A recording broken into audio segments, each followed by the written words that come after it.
All right, back with episode 5 out of the park baseball. We just sorted the minor league system. We're going to make some AAA trades here.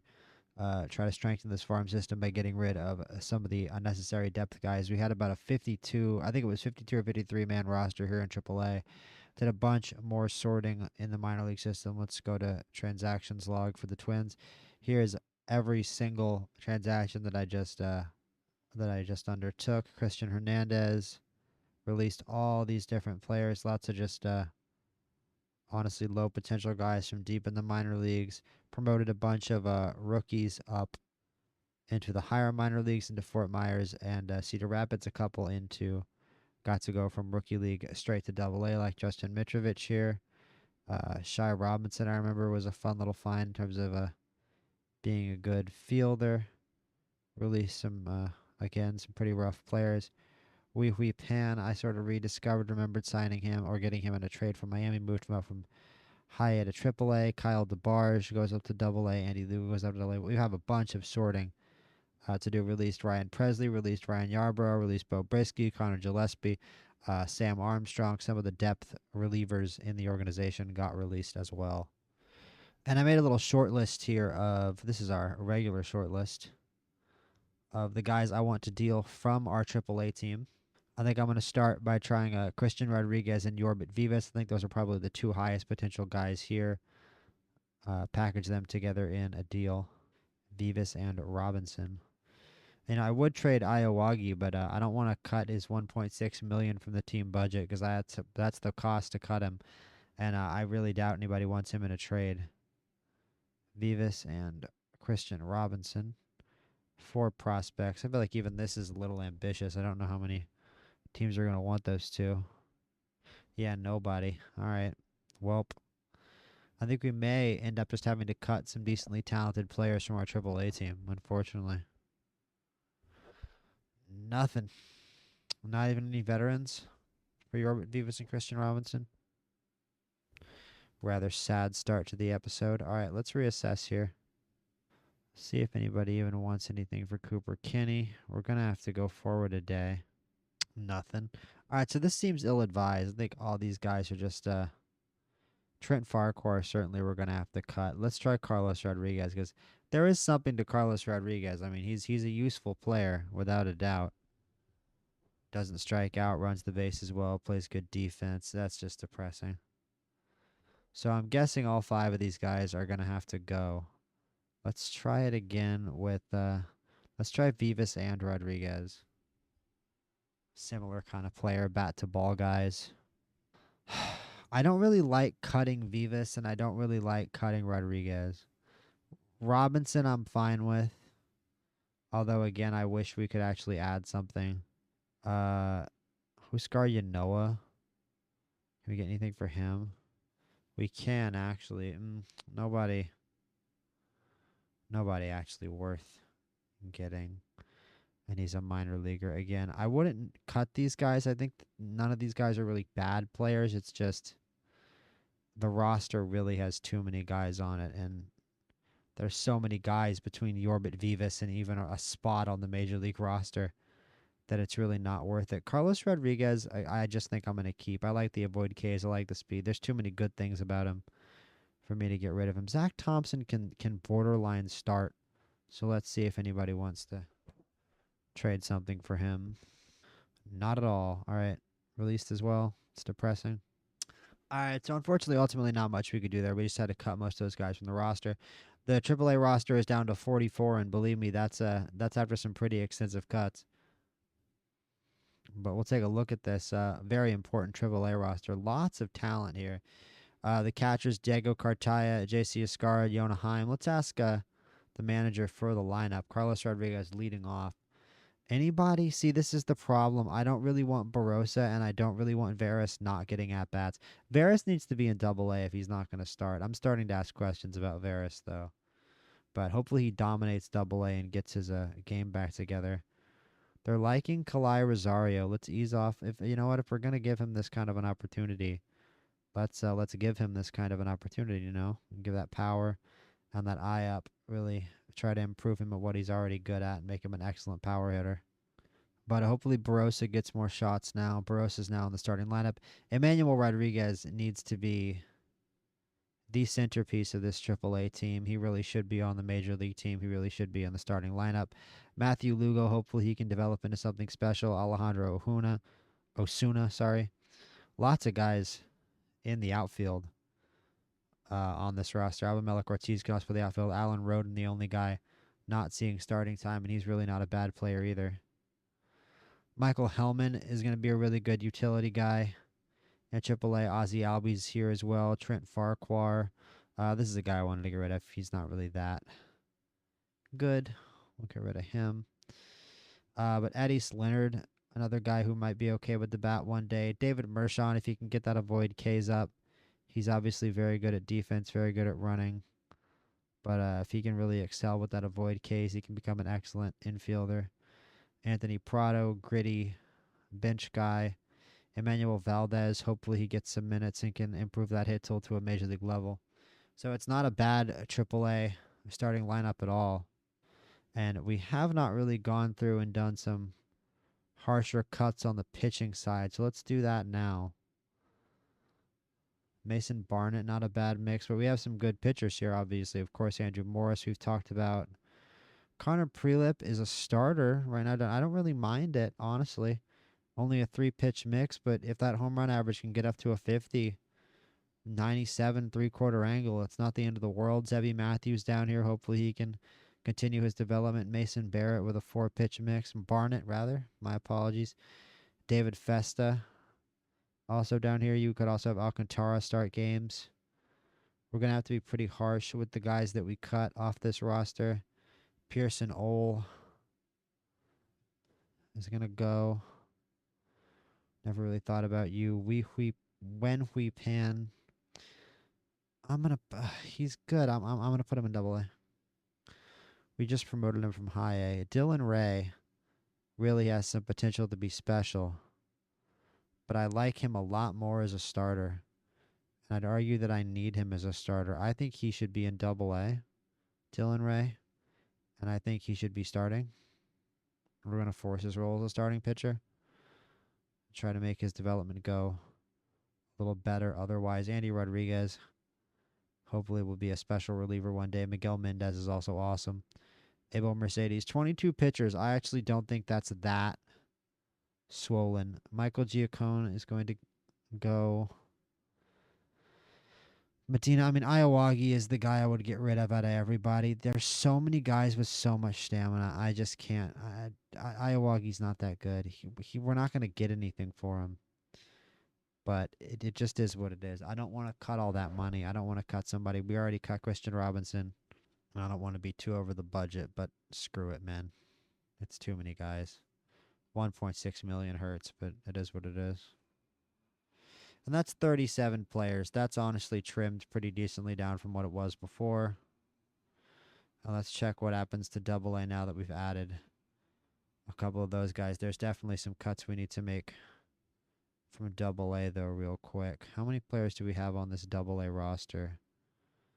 41, yeah. So I just like to keep these minor league rosters below 40, if at all possible. Whoopsie. Let's go back to the wind surge. Let's start with pitching. And normally you like to start by the guys at the highest ages. Here's some guys who are just kind of forgettable. Brown, Hurtado. Take a look at Corey Lewis here in a minute. We'll cut those 3 guys. And already that's down to 20. Corey Lewis, yeah, I remember him having a decent mix, actually, so he's got some potential left. Nolan, Mike Paredes, not looking too good. Nolan Santos is only okay. Who is this guy?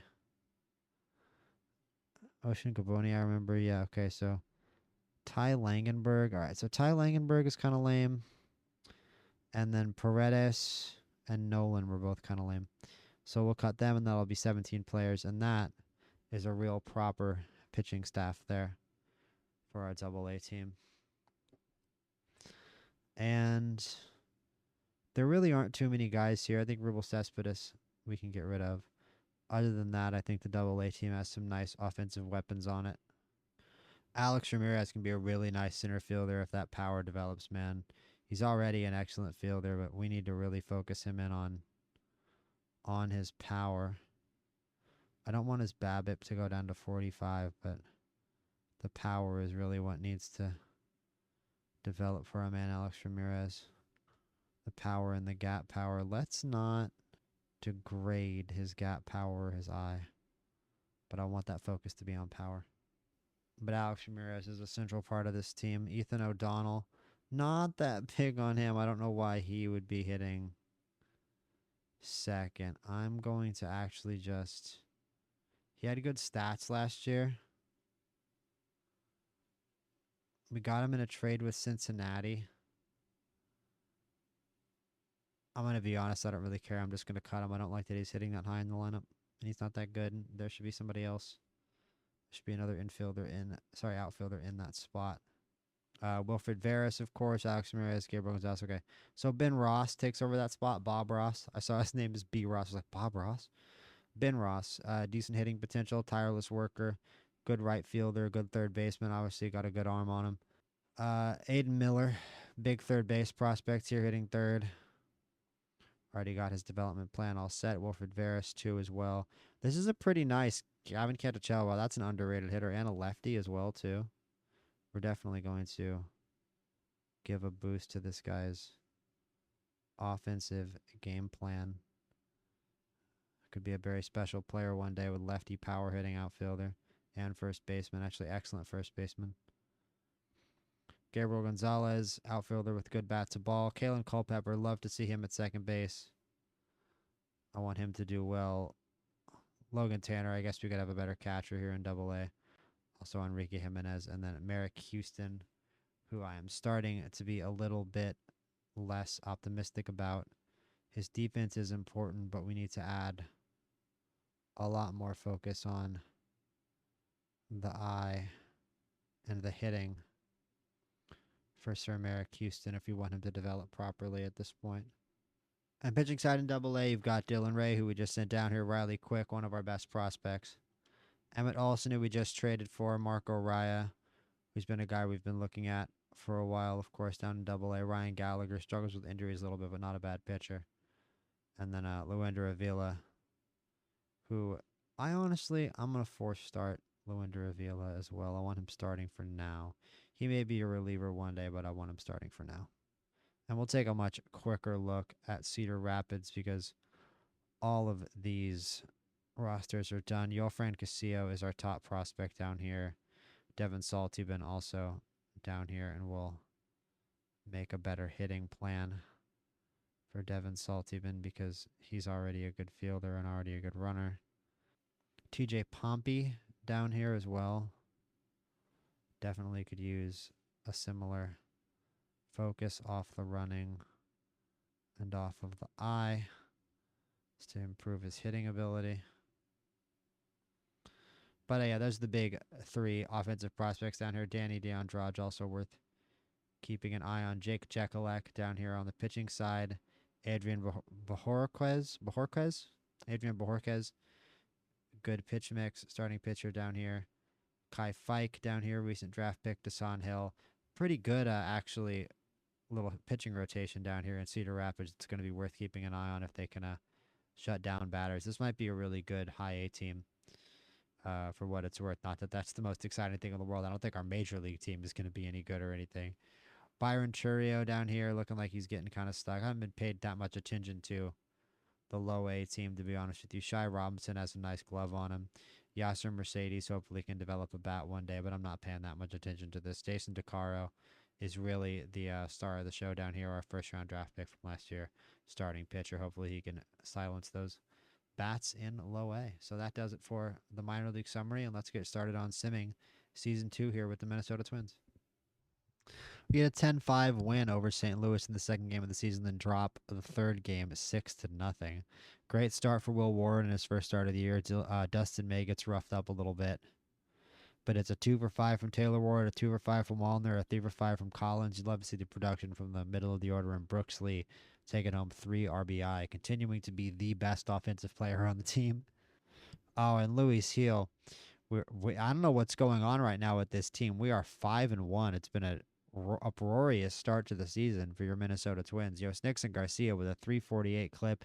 Yasmani Grandal at 38 years old with a 467 batting average with 4 home runs, solving that catcher production problem that we thought we were solving with Austin Wells. Psych, it's 38-year-old Yasmani Grandal.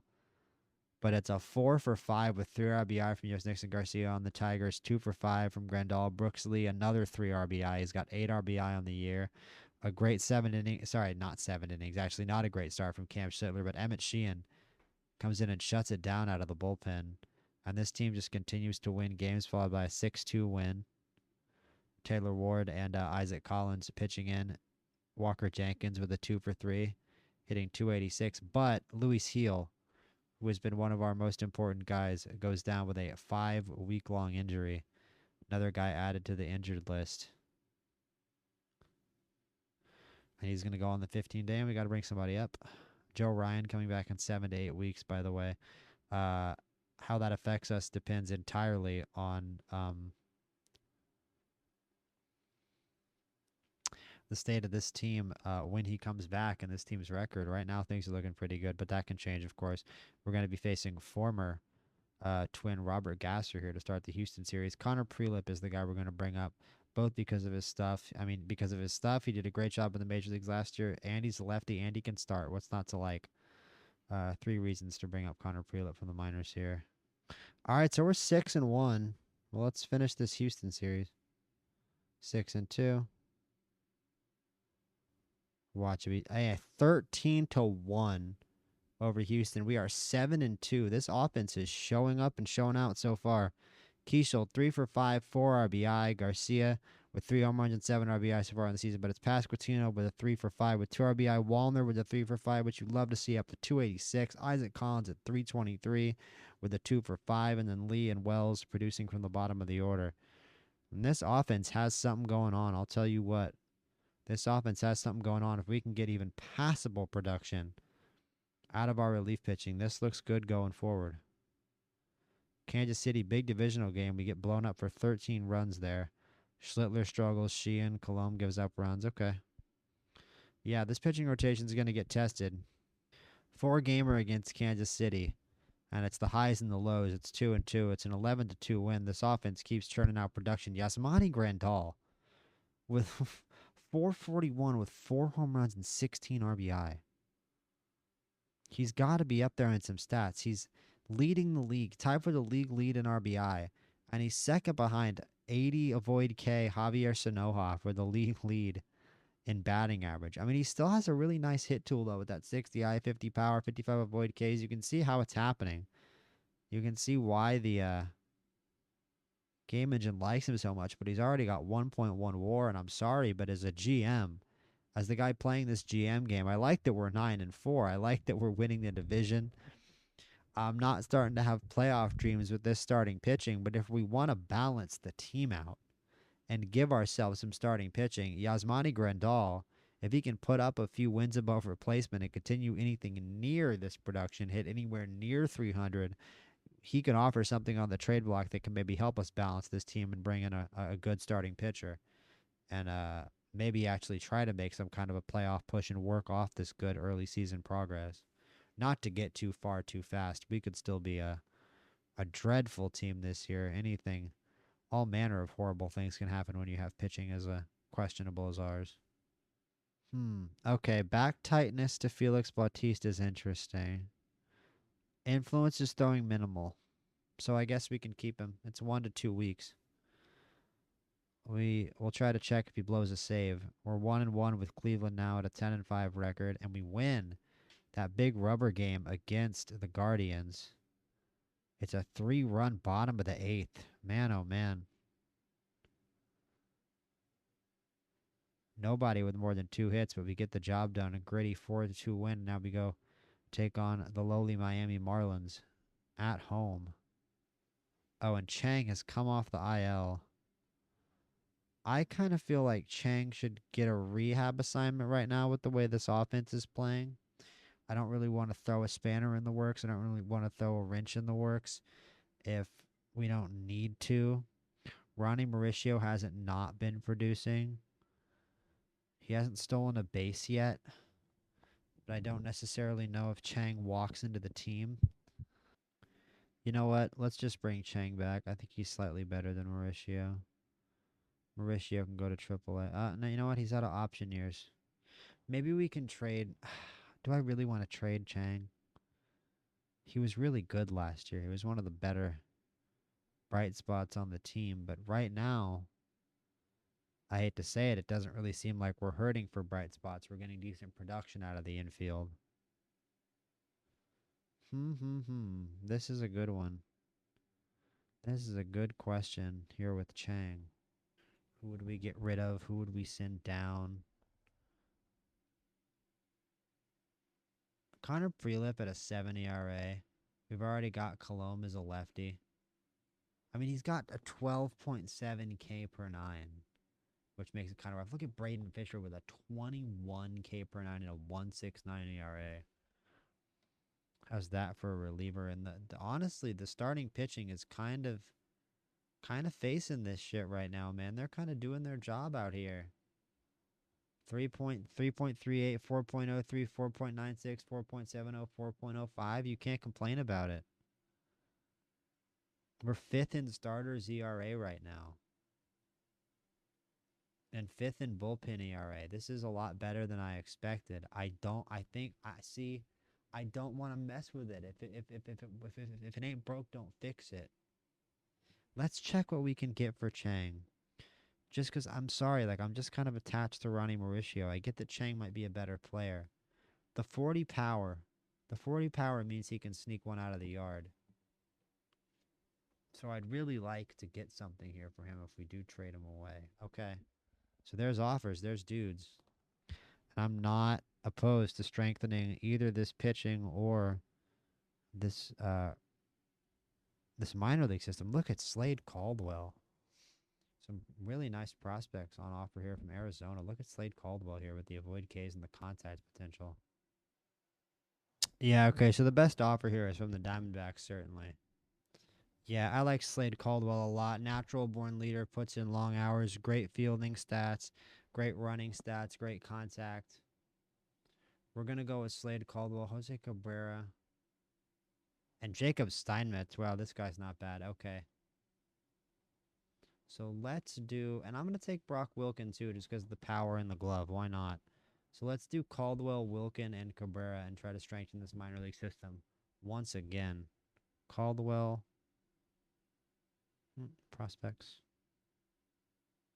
Wilken, and Cabrera. My problem with this trade, other than that they might not take it, is the Rule 5 eligibility on some of these guys. Was it? It wasn't Jose Cabrera. Who was it? I'm sorry. Steinmetz. There we go. Steinmetz from the Reno Aces.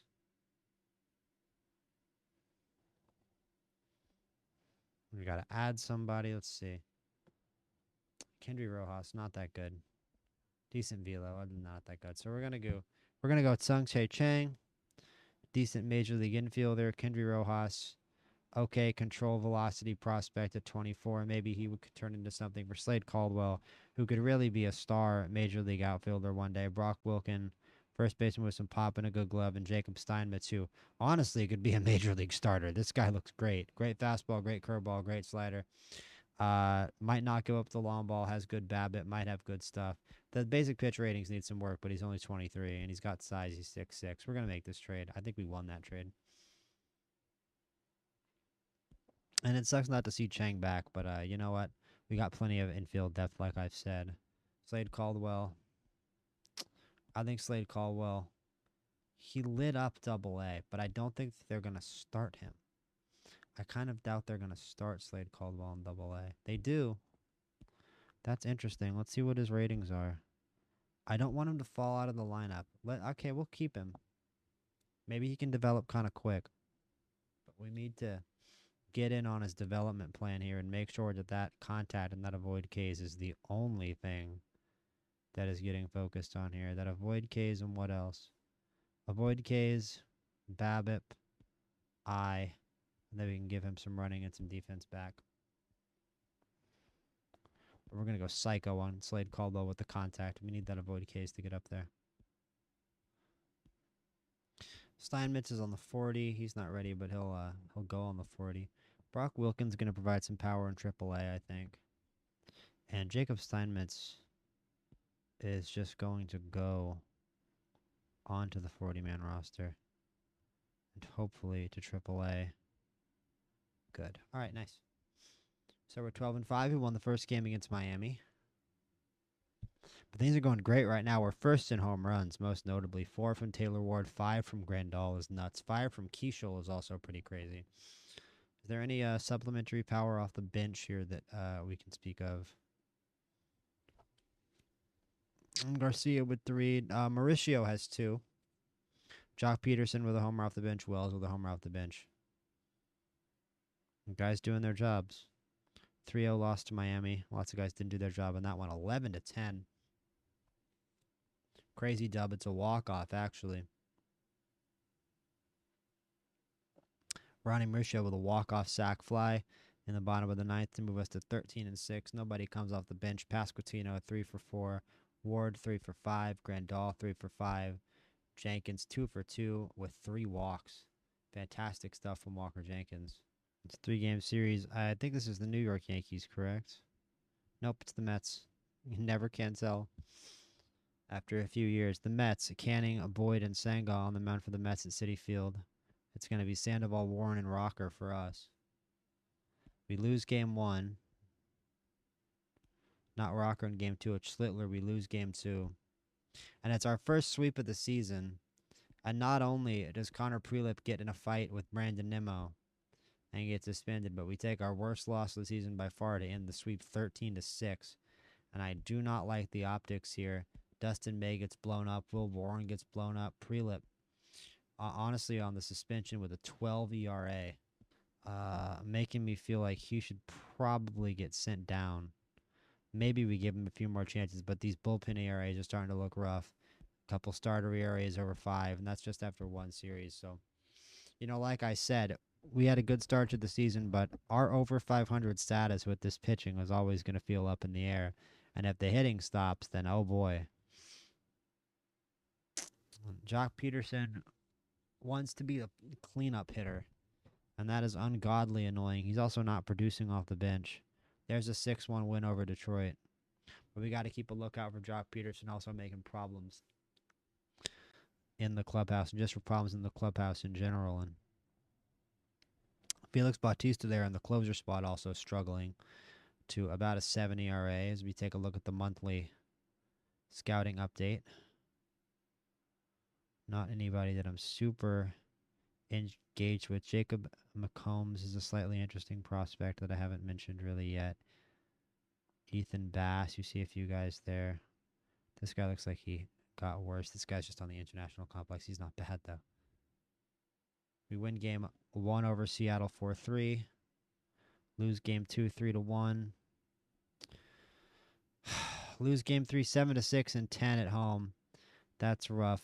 Let's see who gave it up. It was Bautista again with a 6 ERA. Prelip with a 2.1 inning performance, but Anthony Bender gets rocked. Kumar Rocker's had a pretty good go of it so far with a 4.18. Cam Schlittler down below 3. Can we beat the White Sox? 11-1 loss to the White Sox as we fall to 500, and reports of the Minnesota Twins rebuild being over were greatly exaggerated. And it looks like a lot of the hitting stats have fallen off the map too. Isaac Collins down at 210, Ward at 237, Pasquantino at 271 with 18 RBI. And this is when I'm going to put my foot down already now. We've fallen below 500. I want Vinny Pasquantino in the third hole. No exceptions. I'm tired of Isaac Collins in the third hole. It's not where he belongs.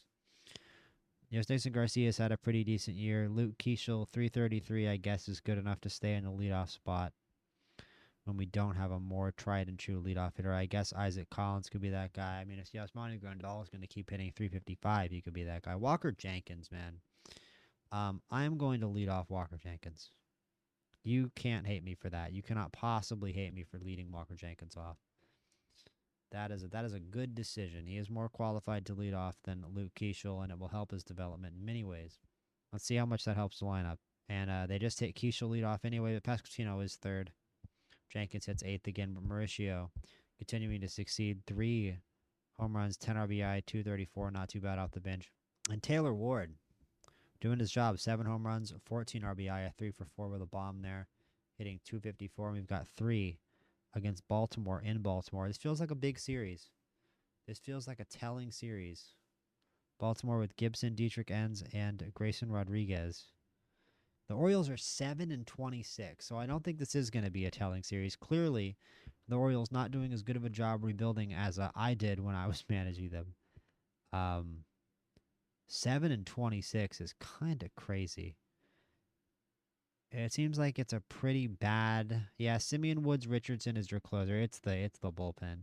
The bullpen is dreadful. This is a pretty bad bullpen and I guess a pretty shallow starting rotation. Inns is getting roughed up. Bieber, Grayson Rodriguez hasn't had a good year, and Gunnar Henderson is struggling mightily. 222. Jordan Westberg, and there's just not enough talent on this roster. I don't think if Jackson Holiday was really carrying them, I think maybe they could go somewhere. But 7-26 seems a little harsh.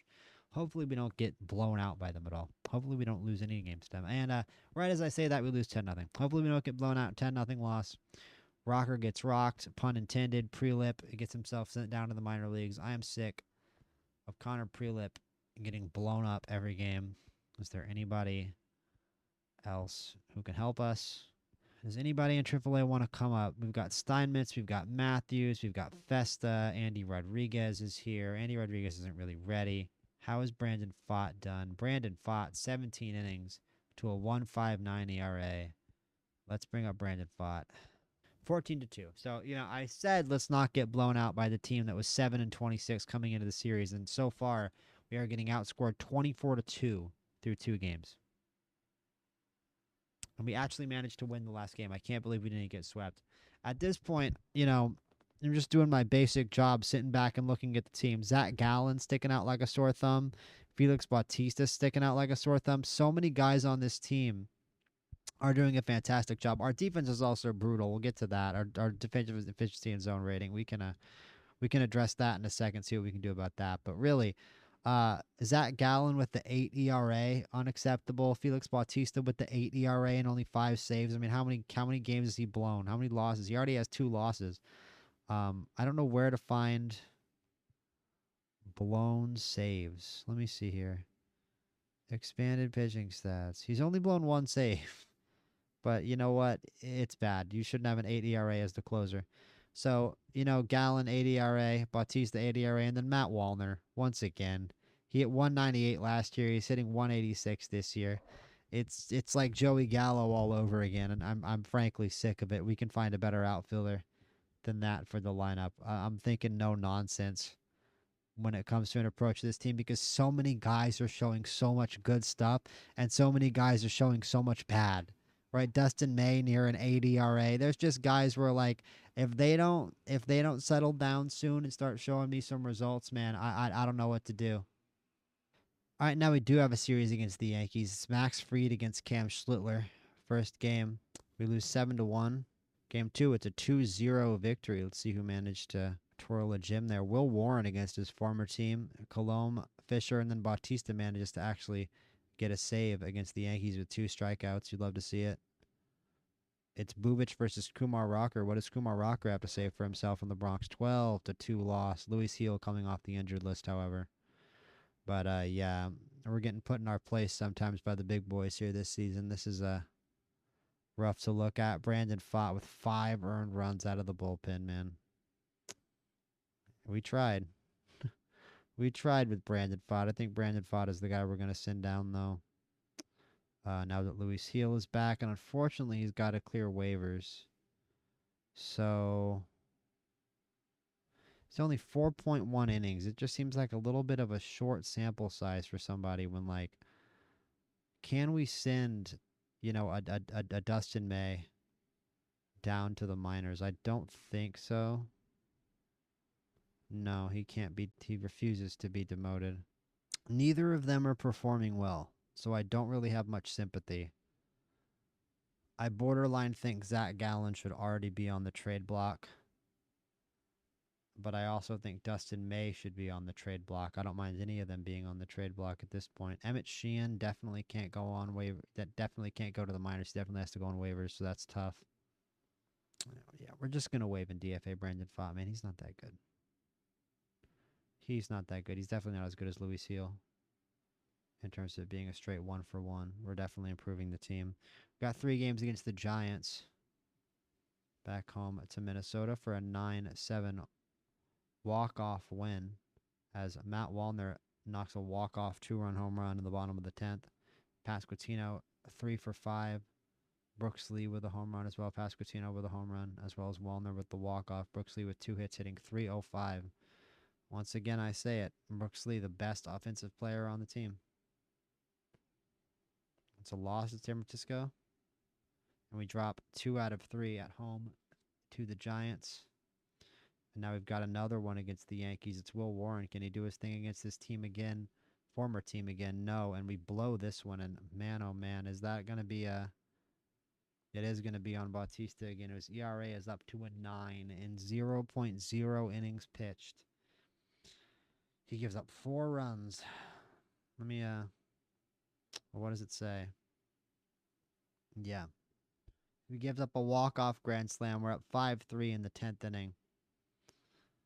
And of all the things, Jeimer Candelario, who we just got rid of, picked up by the Yankees, draws a walk as part of the rally, but it's Ryan McMahon with the 10th inning walk-off grand slam off Felix Bautista, who has been atrocious. And, you know, the whole point was to try to deal him for something at the deadline, and that is looking very unlikely right now. And I'm most certainly what we're going to do. I know it's going to piss off Felix Bautista, but I don't care. We're going to move Braden Fisher to the closer role because we have to do something. So it's an 8-10 win, and let's see. I mean, did our new closer do his job? Dustin May gets the save. Bautista gets a hold, but he faces one batter and still manages to give up a run, and it credits him with a hold. Good job, Felix Bautista. Greatest signing in the history out of the park baseball. Walker Jenkins with 3 RBI on only 1 hit. He's got 1 home run and 17 RBI. You love to see it. He's definitely a productive hitter with runners in scoring position. Yes, Nixon Garcia. Is he locked into the 2-hole? And we definitely need a better... First off, get him out of the 2-hole. He doesn't need to be there. It's not required. And he needs a much better training strategy, my man. I mean, he can just be balanced, right? Like, why not just have him be balanced? He's a balanced player. Have his training schedule be balanced. And he doesn't need to hit second. I like him starting, but he doesn't need to hit in the 2-hole. We definitely have somebody more qualified for that. And it's going to put Luke Keeschel there. No, let's put Walker Jenkins second. We can do a lot. That'll just put Keeschel lead off, and I don't mind that nearly as much. Yeah, okay, cool. Garcia, okay. Taylor Ward needs to hit cleanup. We're just gonna. I want my 2-3-4 the way I want it. Jenkins, Pasquantino, and Ward needs to be the middle 3 of the lineup, and then I think we can have some success. Let's see how this new lineup does against Carlos Rodon. They lose 7-0. Listen, growing pains, growing pains. They don't score a single run in their new formation. First game out, but it's good seeing that 202 U.S. Nixon Garcia batting average away from the top of the order. And it's a 9-0. So in their first 18 innings, they haven't scored. That is a lot more concerning. Brandon Pfaadt to AAA. And can we get some runs here? We do. It's an 8-2 win over Cincinnati.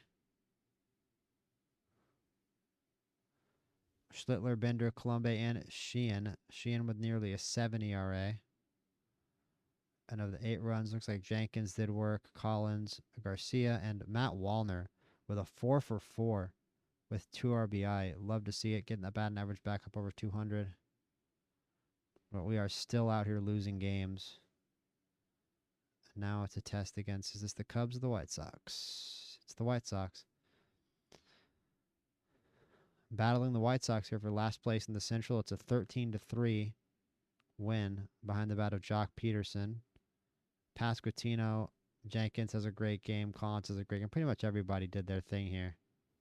And Zach Gallen with an 8 ERA. 9-1 win. Hey, listen. Looks like playing the White Sox was the charm. Spoke too soon. We dropped the 3rd game, but it's our first series win in a while. How many series has it been since we had a win? Oh, yeah, a minute. We'll go through May. We can go month by month. Not going game by game, going month by month. Joe Ryan is definitely going to go to a rehab assignment, and if this season continues the way that it is, Joe Ryan is going to get traded at the trade deadline. That's going to be our probably main piece. Grandal, you got to figure is going to go. You just want Bautista to calm down a little bit, but he's down to a 3-star, and you can't blame him. He's got a 9 ERA. You can't blame the game for ranking him down. And to be honest, a lot of our bullpen pitchers are struggling. And let's go to this Tampa Bay series, and then we'll do something about the defense as well.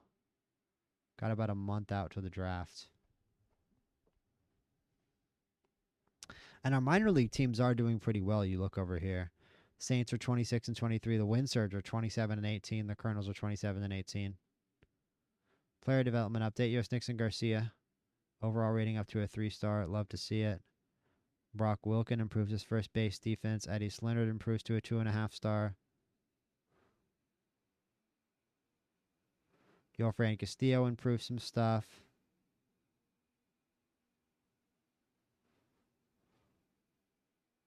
As we drop game 1 to the Rays, we drop game 2 to the Rays.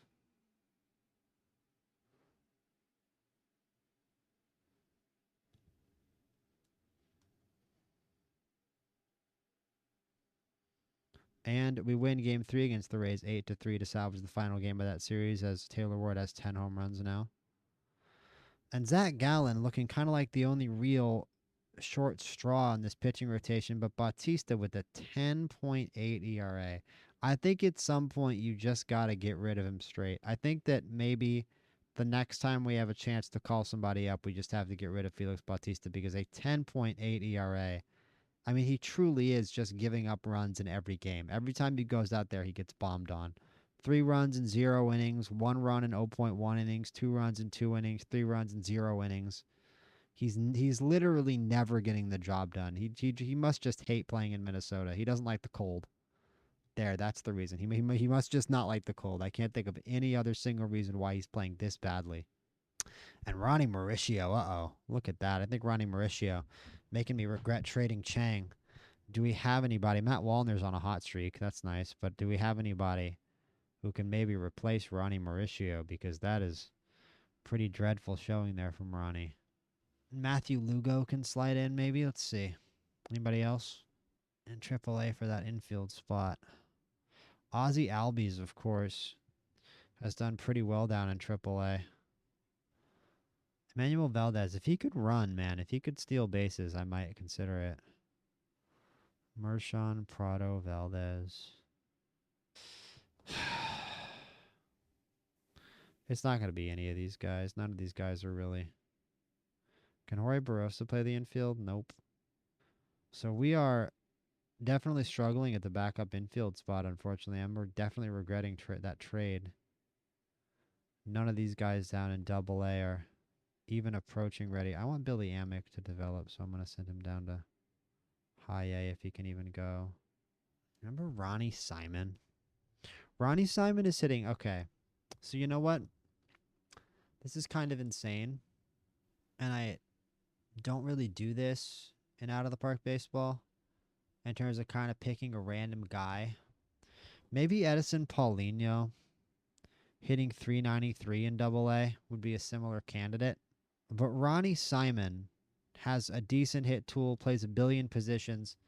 I feel like maybe if we call him up to the major leagues, he can just get a little skill bump from these really good minor league attribute seasons that he's had here. I mean, minor league statistical seasons that he's had. Maybe we bring him up to the major leagues, he catches a little performance, and he gets a little ratings boost. To me, that seems better than going out and banging the nail over the head with a Ronnie Mauricio who is just refusing to perform.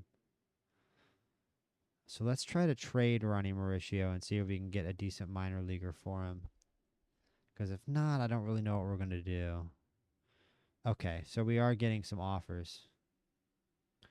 And maybe we can just, instead of doing the Ronnie Simon option, because I feel like Ronnie Mauricio is a better player than Ronnie Simon. I'm just realizing they have the same first name. There's Blaze Jordan, Zach Levinson, Joshua Best. Whoopsie. Basil. Kyle Karos? No. Guevara's Tears. Kevin Made, not a bad shortstop, but all right, let's do regulars. See if we can get a backup infielder straight for Ronnie Mauricio. That would be interesting. It seems like we can. Oh, we definitely can. Kyron Paris is probably a better player straight up. He's definitely got more potential to hit the ball over the fence. More of a fits our mold of a player, even than Ronnie Mauricio. I might just take that guy. I'm not even seeing another infielder. Armando Cruz, no. Just a, sort of a defender. Andre Chaparro, Juan Yepes doesn't play the infield like that. Matt Manning doesn't have an arm like that. Blaze Jordan is just a first baseman who avoids striking out. Nathan Church also just kind of avoids striking out. You can definitely see the kind of offense that the Cardinals are trying to build there. They are not trying to strike out a lot. Michael Massey, not bad, but no, we're going to go with that. We're going to go with Kyron Paris. Stuart Burrowa, not a terrible player either. Jared Kelnick's here too. Let's do Kyron Paris. He's going to be our new backup infielder. Kyron Paris for Ronnie Mauricio straight up. Ronnie Mauricio's had a really disappointing year, so there we go. So Mauricio, we throw in Mitrovic and Kyron Paris. He's going to come in. Players are happy that Ronnie Mauricio left the team. Teammates aspire to be like him, so I guess he was a leader, but I mean, bro, he was playing absolutely awful. And yeah, here we go. Kyron Paris also respected by his teammates, driven to succeed, also can steal bases, but hits for a little bit more of a power as well. You can get his gap power down, bring up his real power. Defense can go down. And in strategy, he's going to steal bases. That is what he's going to do. He's going to run the bases aggressively. And he's going to be our backup infielder. Hell yeah. So we get a new backup infielder. Hopefully we fixed that part of the team and we can have a little bit more balance on the offense. I don't see him on the roster. There you are. 3 games against the A's in Sacramento. 7-3 win to start off. And then a 2-1 loss to the A's in extra innings. Will Benson with a walk-off. It's just frustrating, man. Gallen has a good effort, and it's Bautista again.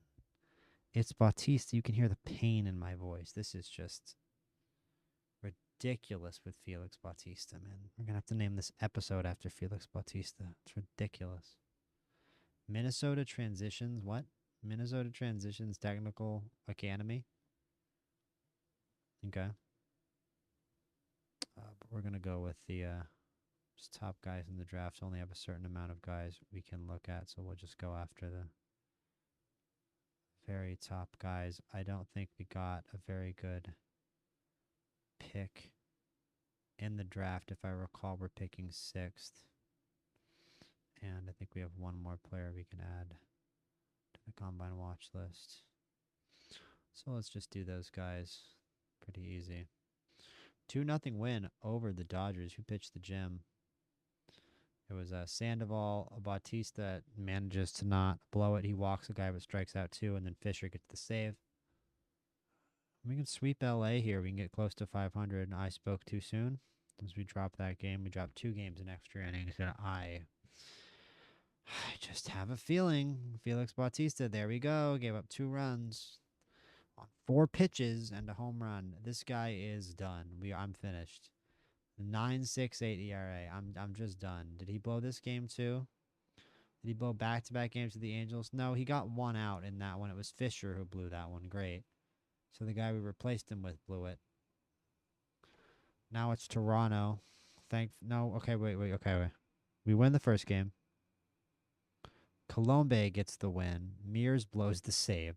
Zach Gallen doesn't do too bad. What's Gallen's ERA? Is down to a 5.9. Hey, listen. Yes, Manny Grandal still at a 3.15. They've got Kyron Paris starting at 2nd, and I don't know if they're okay. Listen to me. They started Kyron. That's like a little ridiculous. Keishel's hitting 280. Keichel is back to starting and back to leading off. Kyron Paris, listen, I like the talent. I like the power of the eye, gap power, the speed. Listen, he's a good player, but he's only going to hit 190, and I don't want him starting over Keichel. Oh, I was going to stop for a second if we got if we swept the Blue Jays. Walker Jenkins check. He's doing okay. He's doing okay. He's got negative WAR.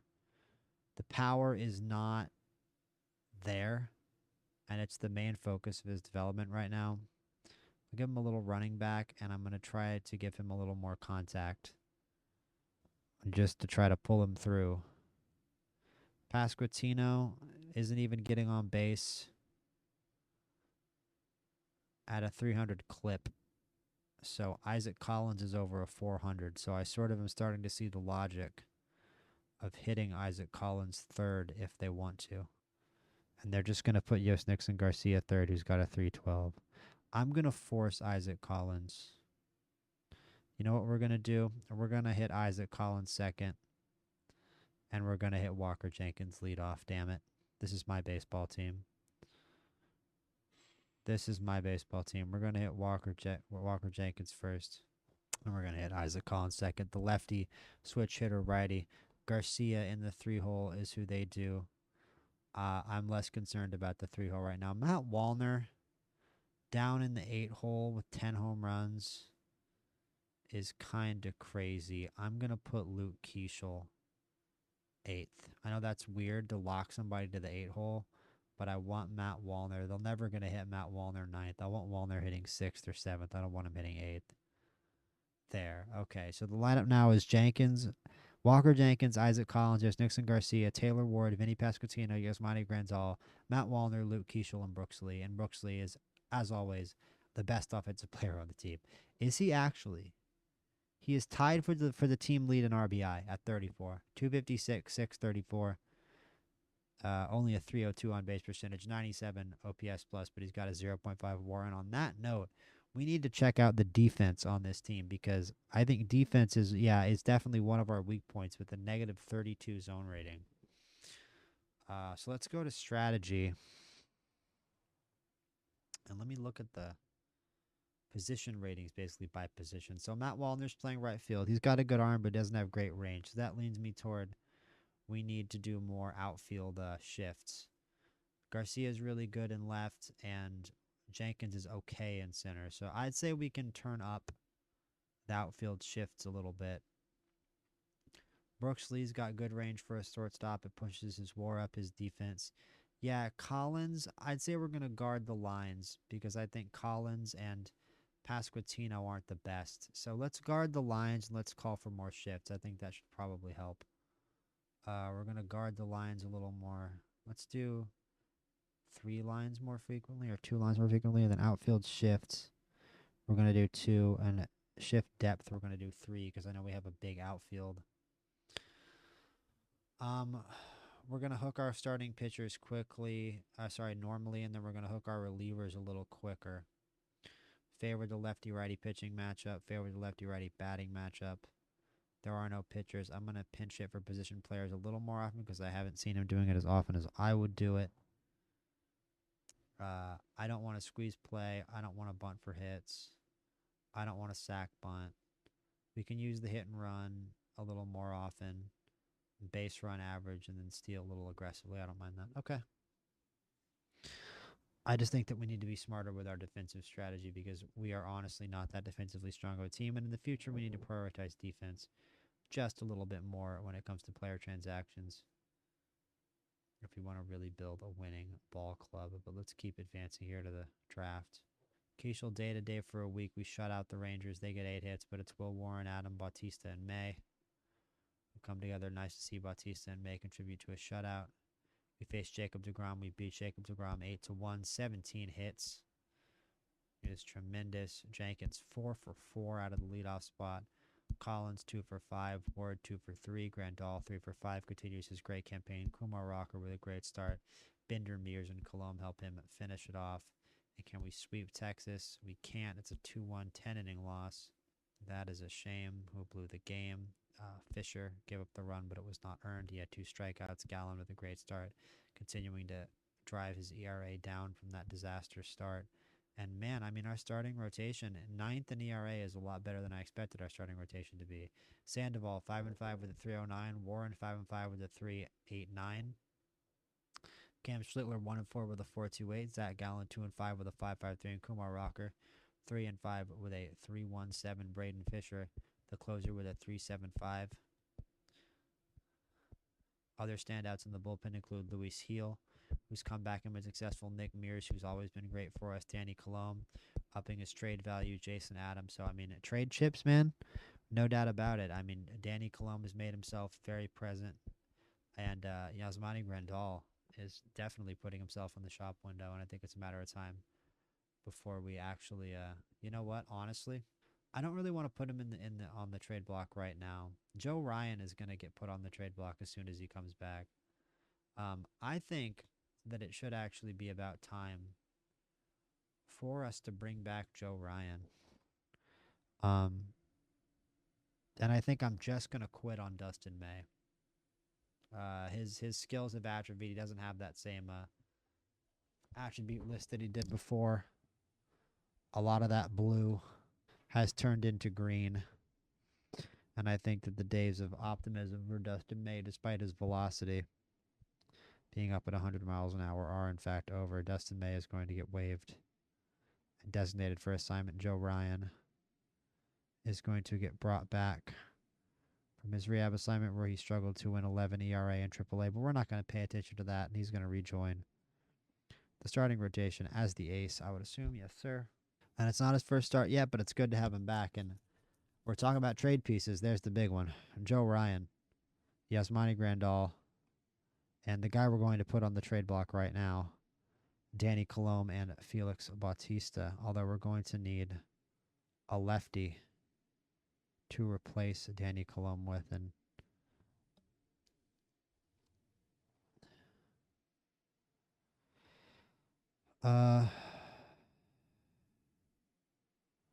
Danny Colome, Felix Bautista, deservedly going to be placed on the trade block after doing his best to get himself traded. And then we're also going to just put Zach Gallen on the block because his numbers have been disappointing enough, but he's been on a good run of form lately, and maybe that will catch an observant scout's eye. Win the first game against Houston and drop the last two. Against Chicago, first game's a loss, second game's a loss. We get swept by the Cubs. Not great. Joe Ryan with a bad first start. Cubs got me scanning the waiver wire for help. Nothing there. As we fall to 8 games below 500 after a loss to the Reds, and we get a offer for Danny Colome, Ryan Campos, Juan Garcia for a no. I don't want to trade Culpepper either. We get swept. No, we're 1 game away from getting swept by the Reds as well. Dustin May refuses to be demoted, so what we're going to do is we're going to go to trade options. We're going to go to 100%, and we're just going to eat the money to try to get rid of him. Makes me sad. What happened to Dustin May, Jason DeLay, Joe Dunand? Anybody here just actually on a full-on minor league deal? No. Seth Lugo's on 750K, but he's so bad, it's not worth it. We're just going to cut Dustin May. Just eat the money. Screw it. $4 million. Let's just spread it out. I don't know if we have the money to pay it now. But either way, he's gone. And we're continuing, hopefully trying to avoid getting swept here by Cincinnati. And we're starting to get to a point here if we do get swept, which we don't. We managed to avoid it with a 5-4. We've got halfway remarks from the owner here. But we probably do need to make some changes.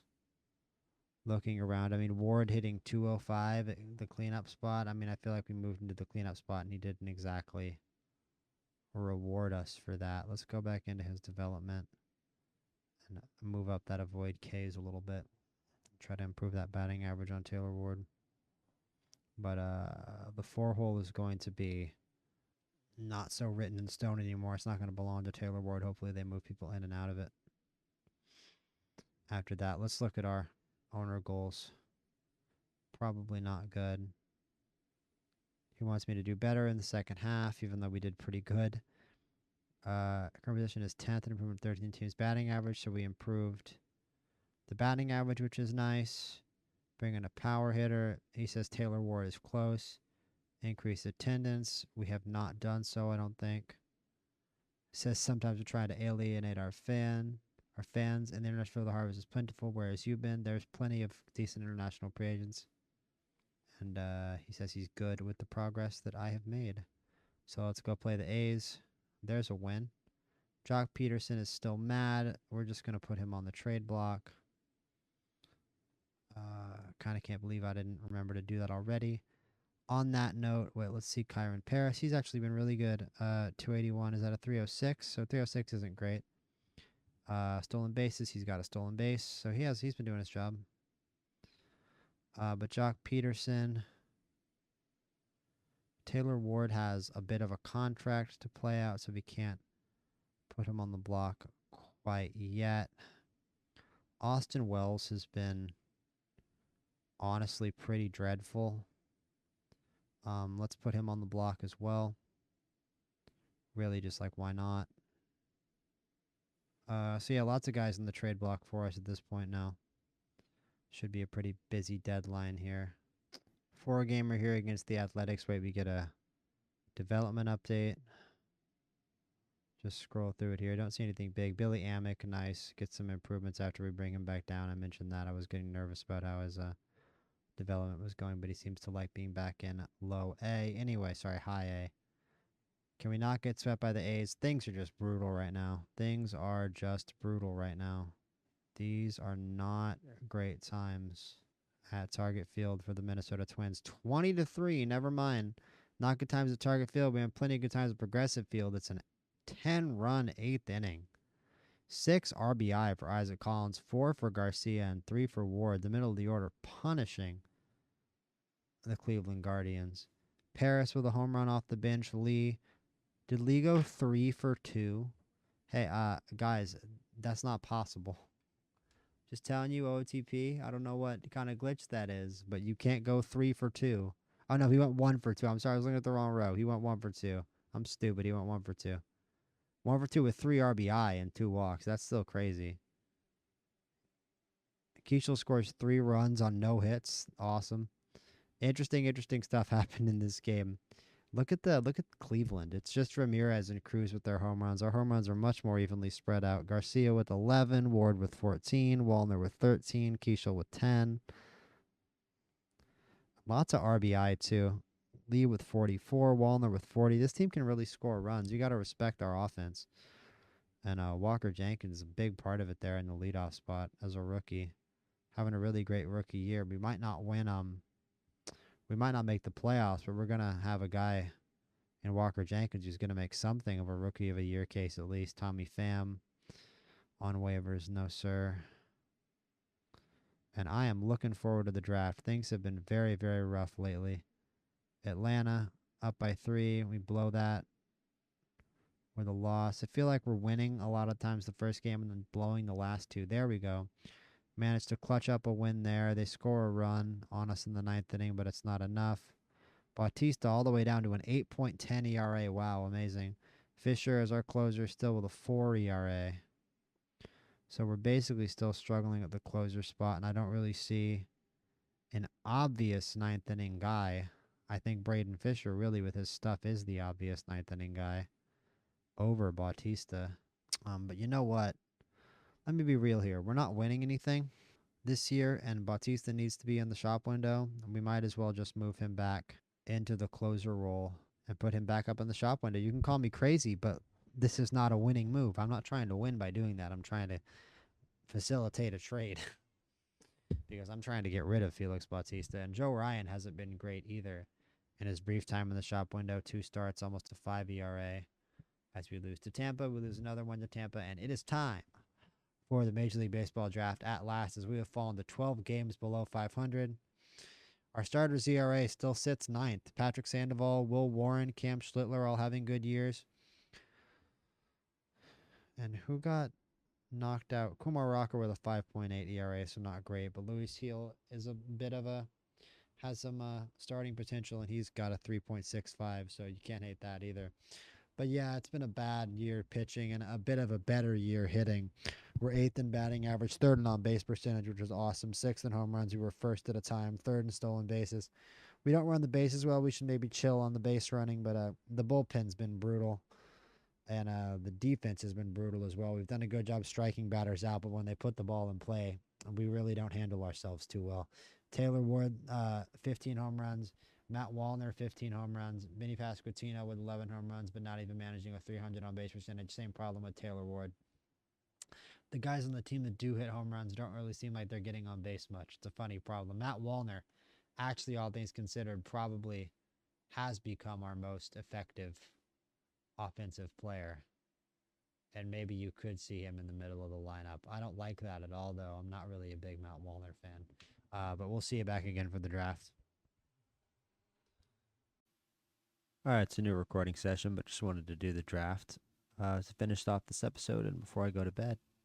It is very, very late. We have the 6th overall pick, and this is an absolutely packed draft class. And that's why I was excited to do this draft. I was taking a look at this earlier, and it is just loaded. We have the 6th pick, but we're going to get somebody good. Just in the batter section, there's a ton of gifted prospects with the bat. Cole Girardi. So I am very interested to see who goes first to the Miami Marlins. It is, in fact, John Gillespie, who we just looked at. 90 eye potential, 85 gap power. This guy is going to be sick one day. Second baseman, he might never develop a good glove, but he's probably not going to need it. He's going to be an elite hitter. Up next, the White Sox take Jaden Hoyt, who I did not look at. Sir Didi is his nickname, which you can tell they pulled out of the old nickname registrar from Major League history. Wonder which player that one belonged to. Steve Bracken, that's a terrible pick. I feel like there was a terrible 3rd pick in the last draft, too. The A's. There are a lot of better players than this guy. This guy can't run. He's a good defensive first baseman who's got 85 potential power, so I guess, but nah. He's 6'7". I think I see why they picked him. He's 6'7", and he's a college bat. 22 years old. So you'd figure it'd be low risk. Next up, the Braves. They take a pitcher. This guy's a monster, though. 0.69 ERA in high school from New York, New York. 80 stuff, 75 movement, 75 control, 80 fastball, 80 slider, 80 sinker. He needs to stop throwing that changeup, though. And our last pick before ours, they take Ryan Beekman Evans. It's a pretty good player. But I'm sorry. They left us way too many good options, and most importantly, they left us Cole Girardi. I mean, this isn't even particularly difficult. This guy is unbelievable. 608, 527 is 2 years in high school. Look at that 723 on base percentage 2 years ago. He's already got a 65 outfield range right now as an 18-year-old. Got a 65 potential in left field, a 60 speed, 70 eye, 80 power, 85 gap power, 65 avoid Ks.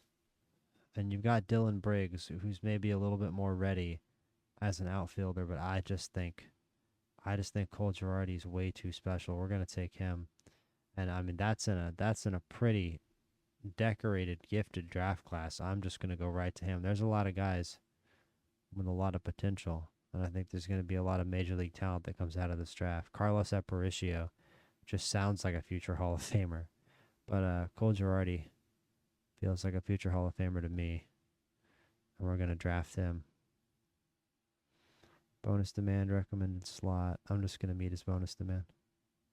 And I'm going to keep actually simming pick by pick because there's so many good players available. David Falls, he strikes out a lot. Might not develop.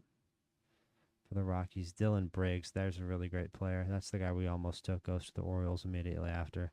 Alex Briseño goes to Houston. His power might not develop, but he might win a batting title or two. Chris Clark.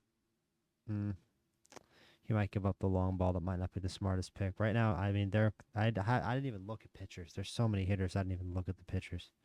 That's a horrible pick by the Nationals. Who is this guy? Wow. There's Carlos Aparicio to the Rangers, and if he ends up having a 60 home run season or something, the Nationals are going to end up looking real bad. Jonathan McKinney could play in the major leagues right now. He can't field. I mean, you could put him as a DH or a backup outfielder, although not a defensive replacement, just a bench bat, really, in the major leagues. Jason Fee should be a major league first baseman. Mario Valdez already has crazy contact. Wow. Well, he's 21. All right. He went to Florida State. Travis Bars. out of St. Cloud State University. Good power hitter. Really a lot of bats here in the first round. Now we start to see some pitchers taken. Let's sim to my next pick. Bill Moe gets taken. Rick Duster. Rick Waco Duster. You are a New York Yankee. Johnny Fenton.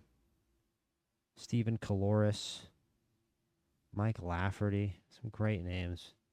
Some very like late 90s, early 2000s baseball names in this draft.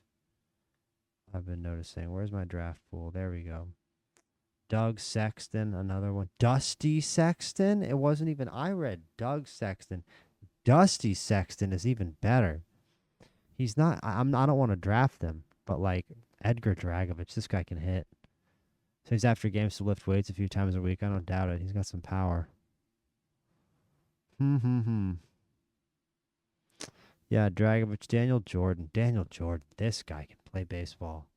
Wants 1.6 million. We almost took that outfielder before. Has the mental skills to effectively handle big game pressure. I like Daniel Jordan. I think we don't think about this one that hard either. I think Daniel Jordan's the best player I'm seeing on my screen right now. No, Dallas Pereira's all right, but no, not even close. Daniel Butler. Oh, man. Look at this guy. Oh, he's impossible. Okay, signability for us is impossible. That makes the decision a lot easier. Let's go Daniel Jordan. I'm not going to. Pitchers are cool. That's great. Kyle Brookshire. Yeah, okay. He's got like a 3-pitch mix. That's cool. I want Daniel Jordan. I want to hit the ball. I want to hit the ball over the fence. Extremely hard. His bonus demand is 1.6. I'm going to offer him the slot. Why not? All pictures. Ogden Albright. Yasnir Balthorpe. Like, why not? Why not Yasnir Balthrop? Balthorpe? It's Balthrop. It's not Balthrop. Justin Queener. Where's he from? Justin Queener. Alonzo High. Justin Queener. Prairie View A&M. Zach Weir. 2-pitch pitcher. He's a reliever. I mean, we might take him in the 3rd round. He might be in the major leagues one day. He's only got a fastball and a curveball. I don't know how realistic that is. But I think in the simulation, he could end up in the major leagues. And if he's a major league talent, I mean, why not? But I don't see a guy with that stuff, movement, control combo other than Ogden Albright, who I feel like is my only choice. I'm kind of betraying that I want to go with high velo guys. Aaron Hennings is more what I'm trying to go through. I like this guy. I think he's kind of got 1st round potential here with a potential to have a 4-pitch mix.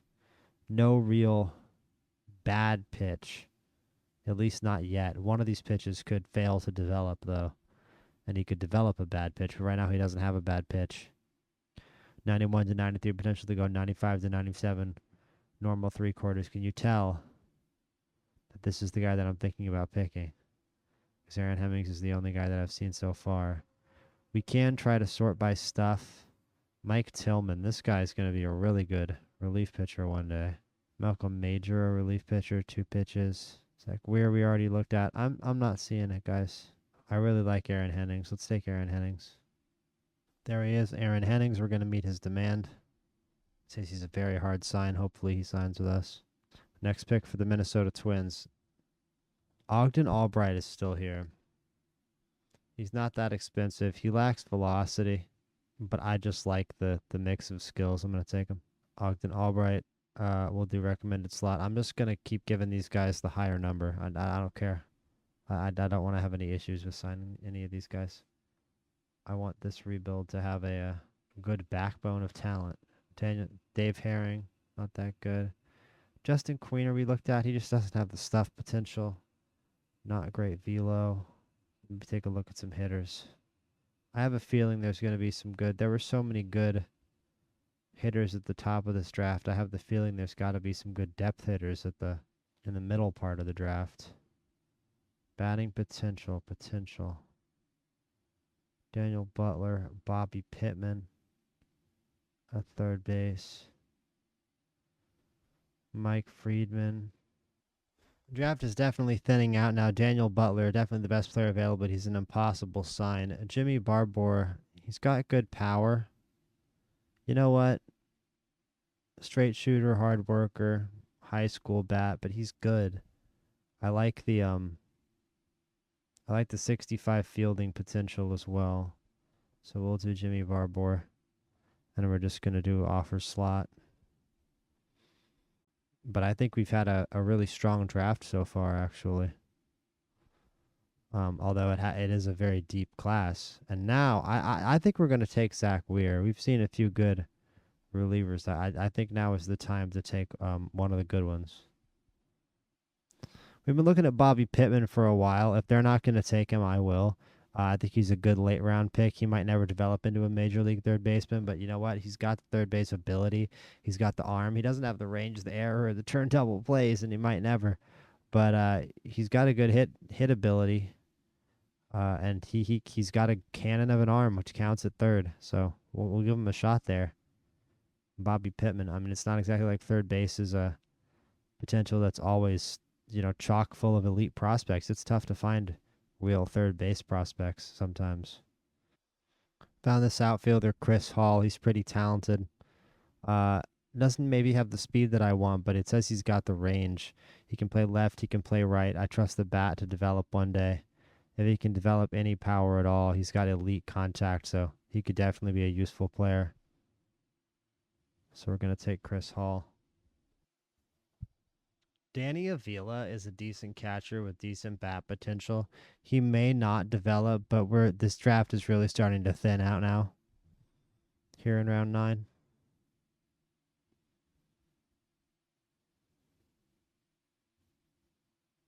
Yeah, just not as much left in terms of talent. Juan Anaya, not that bad for this point in the draft. We'll put him here. Maybe we won't draft him, though, specifically. A lot of 65 contact guys, but I mean, look, a lot of them aren't actually that good. Yeah, okay. I mean, Anaya actually has like major league potential. I like the avoid Ks. I like the power. Let's give him a shot. That's not actually that bad of a pick for round 10. Dave Weaver with the K's potential. I don't know. Not really enough of an all-rounder. Pitching's also pretty thin. Ton of guys with control issues, of course. Greg Perdue, you know what? He's a true starter, and he's going to struggle with the long ball, but we might as well give him a shot. It's tough to find decent starters at this point in the draft anyway. Speaking of trying to find decent starters, Trevor Baumler, I was looking at earlier, struggles with control, but good home run prevention. So we'll take him. Clark Cottage walks too many. Mitch Field is a 2.5 star. He's got a good arm. 96 to 98 potential for Mitch Field. But look at Colin Everhart. It's just that he's fragile already. He's fragile already, and he's a velocity pitcher. Andreas Alvarez, though, look at this. 94 to 96. He's only 2-star potential, but a 4-pitch mix. You know what? Let's do it. Let's trust our gut here. I've been looking for a decent starter and a decent pitcher for a minute now, so let's just make that selection here in round 13. We're pretty deep in. Jake Guerrero cannot throw the ball over the plate. And Mitch Field, we were looking at before, he's got potential of a pretty good arm. You know what? We're just going to take him. It's around 14. If he wants to go to college, he can go to college instead of being a 14th round draft pick. Nobody's going to care. Ken Genovese, Matt Poore,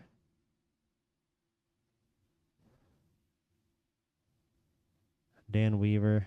You know what? We'll take Dave Weaver. He's been available for a while. I don't think he's that good, but he's got good contacts and good avoid Ks. Might as well give him a chance to be a depth guy in our organization and maybe potentially a major league guy or borderline major league guy one day. And I don't think there's anybody left at this point. It looks like there's really not too many really decent players left, except for like random minor league guys, which is who I'm sure the computer would draft if we let them. Dan Meek has this 80 power, which is kind of funny, but like, okay. And like, I haven't been drafting any of these guys because I don't really believe in any of these pitchers. I've looked at most of these guys and they're not what we're looking for. So we're just going to let the computer draft the rest because I don't want to even make a decision here. And let's go in and look at the draft that we just had in the draft history screen. Cole Girardi, our first overall pick. Well, not the first overall pick, sixth pick of the draft, but our first round pick.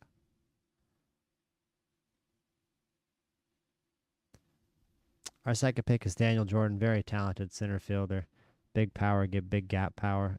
Can take a walk, good mental skills, big game pressure mental skills, and a great outfield range already and can run 6'4". Aaron Hennings, pitcher who probably will have good velocity one day. Hopefully he develops. Hopefully this curveball and changeup can develop. He could be a very dangerous pitcher one day. Major league starter. Ogden Albright, hopefully same thing. Already a very deep repertoire for such a young pitcher. So far it's been a tremendous draft through 4 rounds. Jimmy Barber, when you start to dial it back a little bit in terms of talent, but he's a great first baseman, potentially 65, and has great power and avoid K, so he could be a really solid major league contributor one day. For a 5th round pick, Zach Weir, almost certainly, in my opinion, is going to be able to contribute at a major league level as a reliever somehow. Bobby Pittman has potential as a third baseman, good pit tool. Chris Hall, decently underrated outfielder. Seems like he'd probably become honestly a AAA guy. But hopefully, I mean, if the hit tool can develop right and he can put up good enough numbers, we'll give him a shot in the major leagues one day. Danny Avila, talented catcher. I mean, just think about all these guys and how much deeper our farm system is getting just from this draft. Juan Anaya, also a very talented outfielder. Craig Perdue, 4-pitch mix. Baumler, also a decently projectable starter. He's 21 already, though. He needs to grow. He's kind of in a rough spot, but he can also hit. Who knows? Who knows? Trevor Baumler, the 12th round pick. He's not bad. He's got talent for a 12th round pick. Andreas Alvarez, our 13th round pick. And then Matt Field, the reliever that we took. Dave Weaver, good contact guy. And Chris Miller, similar story, shortstop. And then after this, wow, they take Dave Kieran. That's not a bad pick, man. The AI takes Dave Kieran. I really like that pick. I didn't see this guy. 1.5-star current ability. 3-star ability. Really good pitcher. Wow. I'm impressed by that pick. Great pick by the AI. John Braun. Khalil Kemp, who I looked at several times. He walks too many, but hey. And then Todd Elaine. Never even looked at this guy. But that's not a bad draft by any stretch of the imagination. I'm very happy with that. Stay tuned for the next episode. We're going to keep simming this season, and I'm sure I have a very busy trade deadline. We're not in contention this year, so I'm sure we have plenty of business to contend with and strengthen this farm system even more. This farm system could get scary with a couple more good drafts.